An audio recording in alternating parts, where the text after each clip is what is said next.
for another round of 2 pounds over. We made it. Half a dozen, brother. Half a dozen. Half a dozen. I'd like to introduce the light to my darkness at Tony C. Bada Bing on Twitter. What's up, man? Hey, brother. You want him at first call, second call, top of the stretch, and of course, last call if you got a Guinness. My man, at Go Dark Horse. How you doing, brother? I have some bad news. I have some bad news. Uh-oh. What? I'm out of Guinness. I have nothing. Oh, dude, I have some brown stuff. I got some brown stuff I can share with you. Yeah, well, it's kind of hard to get that here, I guess, or through the screen or whatever. But yeah, I gotta restock on the Guinness. I am out for the show, so we'll see how this goes. But this last week, I did record a song. I finally put some of the equipment back to use, and so it's out on the Twitter sphere. So I got a link. It's out there, but I'll have to check that out, brother. Absolutely. Check that out. Check that out. You'll have to sing for us. So Bada Bing, give me the words, man. What made you 2 pounds over this week? All right, brother. Here we go. It was my wife's birthday last week, right after we did our show, and we got ice cream cake. Now this is ice cream cake extraordinaire, man. This is from Schoolhouse Ice Cream, next town over from us, and they use like 16% butter fat in their ice cream when it's usually about 10%. So, dude, it is rich, and they put a layer of fudge on the top like that thick and like this thick in the middle. It is outrageous, man. Like, I can't eat breakfast or lunch the next day when I have this ice cream cake. That put me 2 pounds over this week, brother. So what kind of ice cream? Well, we got it last minute, so you can get any flavor, any 2 flavors you want if you do it a week ahead of time. We weren't that good. Vanilla and chocolate, standard, great stuff. Do you want a quick story about this place, very quick? Absolutely, yeah. All right, man. They have the belly buster, like most like local ice cream joints. If it's like 20 scoops of ice cream, 10 wet toppings, 5 dry, so forth and so on, right? And if it's $40, but if you can eat it alone, you don't have to pay. And they put it in a trifle dish, man. It's like this big, right? Huge trifle dish, right? So I bring my son there one time and I go up to the counter and the girl's like looking at me over my shoulder, like distressed. She's like, I'm like, what's wrong? She goes, belly buster. I turn around, dude like 18's got the belly buster. He's like hammering it, right? I go, what's wrong with that? She goes, they all throw up. And most of them don't make it to the bathroom. Are you gonna try the belly buster? No, man, those days are over for me. So let's segue, man. What made you 2 pounds over this week? And some very, very delicious Thai food. It's in Pad See with some fried rice. Nice. And then the next day, banana caramel crunch gelato. Delicious. You got that banana theme going for sure. I know. You got that banana theme. I know. I love it. Solid. I love it. Great stuff, man. Banana, what again? Banana caramel crunch gelato. Dude, great stuff. I make a mean banana Foster's French toast. Bananas Foster's over French toast. It's awesome.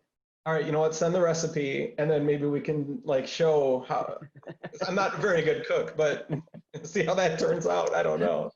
Maybe bring our first guest back, Zach Hughes. Maybe she can make it for us.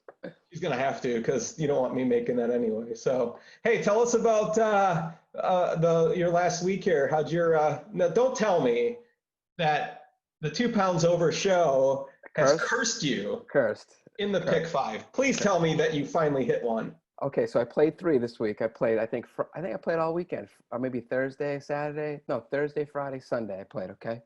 It was a massacre, man. I think one day, the first one I had 1 out of 5, then I had 2 out of 5, and then yesterday, Sunday, I hit the first 3, couple favorites, but a nice 7-1 shot on the grass, in the middle, and I got the feature race, and I got like maybe the second or third choice, Chad Brown, storming up the rail. Didn't get there. Second, my last 2 races, man. So, no, the massacre, curse, whatever you want to call it, continues. I appreciate you, brother. Tell me you cashed. Come on, tell me you cashed.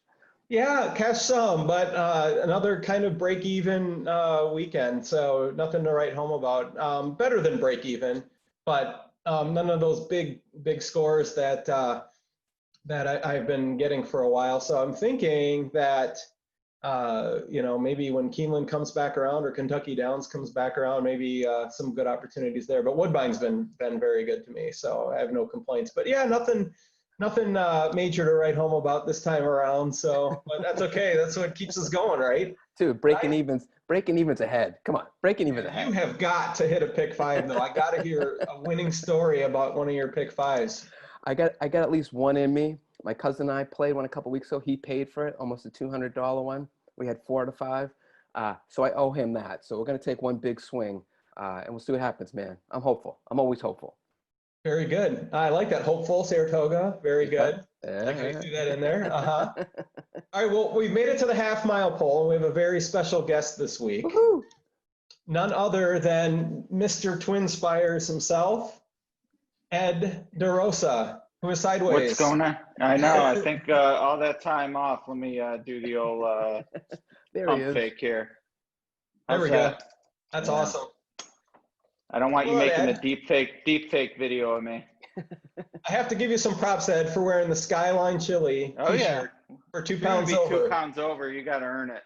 Absolutely. So why don't you give us, I know a lot of people know you, but why don't you just give for the many, many people that watch 2 pounds over, I know it's a little bit about yourself and how you got into racing. Yeah, I grew up in Cleveland and was born in 1980. So throughout the 80s, really before full card simulcasting, obviously in that era, long before ADW, if you wanted to bet other major tracks in Cleveland, you went and saw my grandfather, who was a bookmaker, and he took bets on Saratoga and Hialeah, Gulfstream, California, the big circuits. I'm not sure how much he did with like Exarban and things like that, but he was the guy to get a bet down on other circuits, and I would tag along to the track with him. And his legitimate business was a little arcade in one of the main roads near where I live. So learned to play pinball that way, but most of all, like going to the track with him. And that's how I got the bug. I mean, he sometimes took me to see the horses, and they're awesome, and I love petting them. But more than anything, I loved when he gave me $2 to bet on a race, and got hooked. And once you're hooked, you're hooked. Great Yeah, that's stuff. absolutely right. Yeah, there's no go. It's the Hotel California for sure. So Tony, I have to tell you that Ed was present for probably the best day of handicapping I ever had Oh, in the 2012 Arlington Million Day. 11 races. I hit 9 of 11 with 2 second place finishes, and I am so glad that Ed was there to witness. You were there. Yeah, it was a heater for sure. And I think you were rolling some pick threes, if I'm not mistaken. I was yeah. absolutely on fire that day. So Yeah, no it was doubt a big about day it. for you. It It was my was. first million as a Churchill employee, so I remember enjoying it immensely. And fortunately, wasn't back this year. And I missed on Little Mike in that million. I had the second place horse, Afsare, but Little Mike took him away. Okay, so that was one of your misses. Yeah, it was. So all right, let's go. 5 questions all right. in You 5 start minutes. You 5 start us minutes. off, Best Doc, Is man. that 5 minutes per question? No, We I want to know get you better. back to your family, man. 5 questions, 5 Yeah. minutes. All right, here we go. Question number 1 that we always ask everybody during this last week or so: what have you eaten that has made you 2 pounds over? Oh, definitely. I had a bowl of ramen yesterday that, I mean, you would think, I mean, I guess the noodles are kind of heavy, but man, I felt like I needed a roll out of that place, and unquestionably 2 pounds over. And when you throw in all the carbs of the noodles and all the sodium in the broth, there's no way I didn't leave that place less than 2 pounds over. And needing a nap. Right, exactly. Which is that's a bad situation Derby week, because you just got to power through. But it was worth it. Yeah, it's amazing. Derby week's here, and we're talking about it end of August. Let's switch a little bit. Let's talk about the drink, because I know you like the brown liquid like I do, whiskey. What is a good everyday whiskey that you enjoy, and something like for a special occasion, like maybe Derby or a wedding, a birthday, something like that. Yeah, I'd say under the $50 range. I really like Old Granddad 114. Just has that really earthy flavor that I like in bourbon that got me into it back when. It's almost like you can kind of chew it. And then on the upper end, and by upper I don't mean like super special, but $100 bottle or thereabouts. Booker's is sort of my favorite brand. They do a lot with the different batch names, and it's a marketing gimmick, but as someone who's in marketing, I can appreciate that they put some thought into making each bottle special. And then most of them are always at least 120 proof, sometimes higher. So I certainly appreciate the high octane from time to time. So definitely Booker's is sort of my, the brand I like to say I like most, and why not? It's delicious. Great stuff. In honor of us tonight. Now, it's not Kentucky, it's not bourbon, but I got a little bit of, someone gave me this for Oh, a nothing present. wrong with Whistle Pig. Do you know if No. that was sourced from Indiana or Alberta? You know what? I got to check. I got to check on Yeah, that. Yeah, it's great stuff though. I mean, that's like one of oh, those, I like you love say, Whistle Pig. Yeah, good stuff. Yeah. really Okay. good. So two good choices for us. Thanks. Go ahead, Zach, man. You're up, brother. So Ed, something that I can't even remember how we started this, but it was like 7 years ago or 8 or 9 years ago. I don't even remember, but we started this should ride It gig, was right? whatever Sheldon was in the Secretariat. Right. Yes, he was the first. Yeah. Right.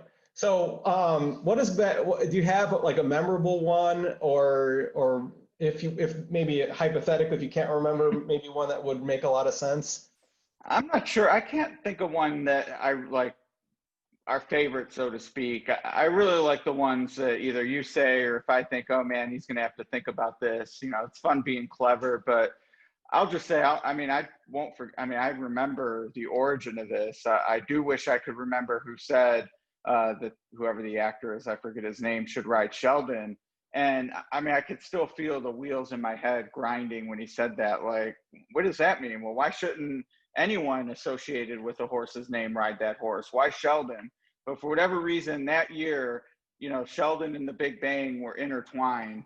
And thank goodness, because I mean, it definitely rose to one of my favorite racing Twitter memes, even if you and me and sometimes Nicole participates, a few others, but obviously it's pretty much just you and I getting the best rise out of it. I can't believe how long we've been keeping that going. It's been a very long. It's at least 6 years. Yeah, at least. And I got to say, I think just this last couple of weeks, having Jackson Galaxy should ride Analyze This Cat. I think for me, that's probably, I don't think I can ever top that one. So I think that was pretty good. Take it away, Bada Bing. And just last thing, the great thing about it is, I mean, every race gives you an opportunity. It's not like it's not like it's something associated with special things. I mean, a maiden claimer could have a fun name to do. Right. Yeah, I mean, I was on it. Darkman threw me out last week. Tony Bada Bing on Chowder. I mean, I was honored to be there. I might have to join this little party now. So yeah, please do. Absolutely. So let's get to some Derby questions before we let you go. What's the bet that you chase Derby? Is it superfecta? Is it multi-race? Is it just a win bet, big win bet? And is it depending on that day the horse is running? And what are you really leaning on this year? You're excited to play. Yeah, I mean, I guess the answer for any gambler should be it depends race to race, because there's always different opportunities. The super was always something at the dollar level that seemed challenging. Now this year with the dime, and you only have right now we're at 18 horses. It's lost a little bit of luster for me, especially since this year I'm really having a hard time reaching past Tis the Law or Our Collector. I am going to pick Our Collector on top because he's the bigger price and his trainer's my neighbor. So, there's a personal rooting interest as well. But I see Tis the Law as a little better, but I see the price on Our Collector a lot better. And I'm still going to, chase the super, so to speak. And that's what it is. The way I'm going to play it is to throw out the, let's say, 3rd through 6th choices and try to catch a horse like Enforceable or Storm the Court or Major Fed underneath. And, that's chasing, and they're going to be chasing the pace. So it's apt. But I really want to take a long look at what these exacta will pays are. I like Speech in the Oaks. So the Oaks Derby double might offer something by beating Gamine. And I just think this is the type of race this year, guys. You just want to pound your opinion. And if that means it's a huge exacta box, and normally I say boxes are for shoes, but I mean, if I really think these are the two best, that exacta might be worth playing. Whereas, in a 10-horse field, it comes back half what it will in a 16-horse field, 18-horse field. Yeah, absolutely. Thanks, Ed. And all right, Doc, man, you got like 30 seconds, brother. All right. So tell us about either your favorite hot sauce or your favorite place to eat in Lexington that isn't a chain and you can't get anywhere else. I'll go with the hot sauce because Okay. I am absolutely in love. Her name's Sadistic Mistress, and she puts out this hot sauce called Pain Slut, which isn't, I've had hotter, And it really isn't a hot sauce that you're going for maximum heat. It has a really nice slow burn. It's great on the lips, the tongue, down the gullet. I love it on eggs. I put it in some soups. I put it in my salsa. It is absolutely delicious. And it's one of those sauces where you say, yeah, it's hot, but it also tastes great. Sadistic Mistress, Pain Slut. Get it online, Etsy or one of those cutesy sites, and take your hot sauce game to another level. All right. Awesome. Bada bing, we got something to drink. We got the win of the Derby. We got some hot sauce to wash it down. That's right. That's a good trifecta. Who needs a super when you got those three? Awesome. Thanks for being here, brother. Thanks for joining us. My pleasure. Yeah. Have a great Derby week, everyone. You too. Right. Thanks. Thanks, Ed. Great stuff, man. Another great Awesome guest. stuff. Am I good? You're good. Yeah, just gotta click leave meeting. You'll be good. There you go. There he goes. He did it. Awesome. He did it. Man, and like I said, I am so happy that I had a witness to like my greatest like handicapping day in history, Million Day 2012, and Ed was right there for the whole thing. So the only thing better than winning at the track is winning with your friends at the track. right. I mean, that's one we're missing in 2020, right? The strange year is just being with people, our friends. It's great winning at home because it's convenient, and so forth and so on. But when you have friends at the track and you win, it is the best. It's the best. So let's hit the quarter poll. This week's Twitter poll is, what best motivates you? Great. I mean, these are just insanely ridiculous questions, but they're fun. So 6% of the poll respondents said, just flash me the whip, a little bit in front of the eye and I'll be fine. I thought that would have been higher, man, but go ahead, carry on. I thought so too, but 18% must be into weird stuff, but they wanted two left-handed cracks, I don't know. 35% don't need any motivation at all, so they're self-motivated, just a smooth hand ride is all they need. And 41%, in the spirit of 2 pounds over, just want to get back to the barn for some victorious peppermints. And that's this week's Twitter poll. Oh, all right, into the stretch run. Tell us, what are you looking for this next week there, Bada Bang? I think I'm like everybody else, maybe not everybody else, but just about everybody in the horse race world. Derby week. Okay, it's Derby week. It's August. It's Labor Day. But it's Derby week. I mean, Saratoga's running, so I'm always looking forward to Saratoga. It's only 6 more days left, 6 more days. Maybe that'll break the curse. But like Ed, I'm just like Ed. I usually chase the Super when it's $1. I'm not sure I'm going to chase it when it's a dime. But I'm with him on Tizelaar and our collector as well. I think they're just the 2 top horses. Anytime we can celebrate something normally, even though it's out of order, Kentucky Derby, let's celebrate. How about you? What are you looking forward to? Yeah, and in fact, in our show notes here, I also have Tizelaar and Art Collector as the top 2. So I think it's definitely going to be one of those 2 horses in the Derby. But I'm the grass specialist, so I'll continue to be a lawnmower and play Woodbine and Saratoga and kind of wait for Keeneland to start back up and Kentucky Downs and maybe some turf racing at Churchill and who knows. So, but anything on grass. Dude, I think we should do a new graphic for you. Like, we should get like a pull lawnmower, get video of someone just pulling it and pushing it, and lawn man, a dark lawn guy or something like that. So maybe for the intro to the show, we'll redo the graphics a little bit. Lawnmower. John Deere, just driving the John Deere. Hey, whatever works, right? Absolutely, brother. Absolutely. All right, man. Coming up to the finish line. Handicapping angles. What are you thinking? All right, here's what I'm thinking, because we're all, it's almost over. We had 6-7 weeks of Saratoga. It's almost over. So let me give you one more Saratoga. A couple of trainers that really kind of win late in the meet, meaning the last 6 days, which we're approaching. Let me give you 2 that could give you payout, okay? Thomas Albatrani, and he's usually good on grass at Saratoga. He's good with a horse that hits second start of the meet. Now, Saratoga's so short, you really don't get a lot of second or third starters. So second start for Albatrani, Bruce Levine, especially if he's sprinting on the dirt. I know that's not your thing, but those guys with their second starters, even if they bomb on their first start, they come back strong these final 6 days.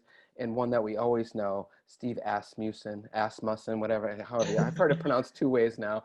He's always good second or third time through the lineup there at Saratoga, usually not at a price. So there's a couple trainer angles for you at Saratoga. So I hope you've used those in your pick 5. Oh yeah, absolutely. Okay. Absolutely. And the greatest, the 7-1 shot was Michelle Nevin, who's much better turf routing than turf sprinting. She had a horse fail 2 times sprinting. That was a 7-1 shot that won. Turf routing, Michelle Nevin. 2 sprints to a route. That is definitely an angle. What do you got, brother? What do you got? Well, I just was kind of reflecting back on kind of these mediocre couple weeks that I've had, and really there's just sometimes randomness. You look at the sheets and you're like, I was never going to have that horse, and you just kind of put the paper down and move on. So there's that randomness element. One of the things that came up in discussion, and I can't remember if it was our friend Andy Scoggin on Twitter or Garnet Barnsdale, but someone gave me the starter allowance to non-winners of 2 lifetime angle. That's Andy's. That's definitely Andy's. Yeah, absolutely. It worked. I think 2 out of 3, so 67% success rate on that angle. So that's not something I had really considered in the past. But the one last thing that I'll leave with is that it's just amazing, no matter what kind of form or class or whatever, just the third off the break angle really seems to work quite a bit often, and start that form cycle again. It's quite remarkable. Yeah, those off the break angles are interesting. Some people do it right off. Todd Pletcher can do after 60 days. Chad Brown can do that over at the New York circuit. So, and some guys are better second start. I look for second time things, second time blinkers, second time Lasix, but I'm getting ahead of myself now, man. It's another angle. So. Awesome. Well, good show this week. Thank you so much, Ed DeRosa, for joining us. We're going to record next Tuesday because of Labor Day. So we have Barry Sniper Spears joining us for the show next week. He's a DRF guy, and so I'm looking forward to having him on the show. Otherwise, we've done it again. Another 2 pounds over. Good show, brother. Thanks for having me. Bada bing. See you next week.